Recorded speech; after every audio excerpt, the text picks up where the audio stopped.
Hi everyone, आपण समस्त को जीके सर्कल ओडिशा को स्वागत। वर्तमान OSSC तरफ बहुत बड़ वैकेंसी आसी जाइछि। यही वैकेंसी विषय में आम डिटेल्स आलोचना करवा। आपण जदि आम चैनल को नुआ आछंती तेबे चैनल को सब्सक्राइब कर दियंतु, कारण यही भाव में समस्त जॉब अपडेट प्रथमे पाइबा पई। देखंतु 16 नवेम्बर 2024 रे यही नोटिफिकेशन टी आसीछि, जहाँ विषय कि आम डिटेल्स आलोचना करवा।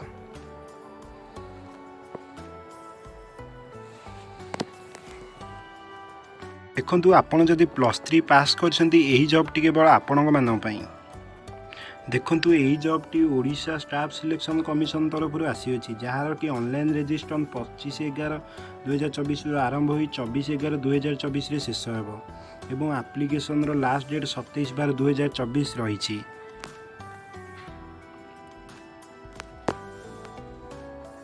एडिटिंग 25/11/2024 रु आरंभ होई 30/12/2024 रे सरिबो। आपण जदि ग्रेजुएशन करिसेंती तेबे एही पोस्ट को अप्लाई करि परिबे। यह होची sub inspector of traffic and sub inspector of excise. Sub inspector traffic रे मोट 21 पोस्ट बाहरी छी, जेउथरे कि 4टी वुमेन रिजर्वेशन रही। सब इन्स्पेक्टर एक्साइज रे टोटाल 10टी पोस्ट बाहरी छी, जेउथरे कि वुमेन रो रिजर्वेशन 3टी रही। टोटाल 31टी एसआई पोस्ट बाहरी छी।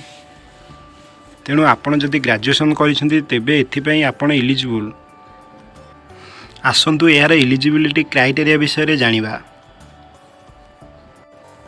आपण जदि कोनोसी रिकॉग्नाइज यूनिवर्सिटी रो बैचलर डिग्री आर्ट्स किंबा साइंस किंबा कॉमर्स रे करिसेंती तेबे आपण मध्ये एलिजिबल होई परिबे।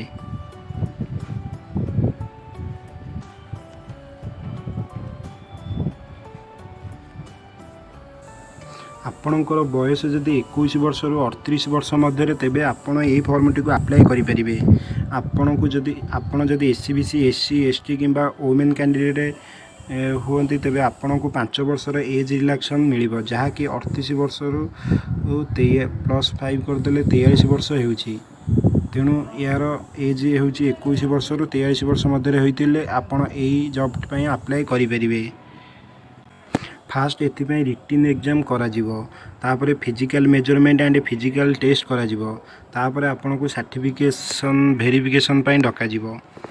टोटाल 150 मार्क रो रिटिन एग्जाम हेबो, जहार कि टाइम ड्यूरेशन रहइबो 180 मिनिट, जहा कि एमसीक्यू टाइप रो करा जिवो। एथिरे मध्ये नेगेटिव मार्क 0.25 रहिछ for each wrong answer. If number of option 4टी थिबो तेबे 0.25 हेबो, जदि ऑप्शन 3टी थिबो 0.33 नेगेटिव मार्किंग करा जिवो। आमे यार डिटेल सिलेबस ऊपर केमती कोन पढ़ापढ़ी करिवे अन्य एक वीडियो रे आलोचना करिबा।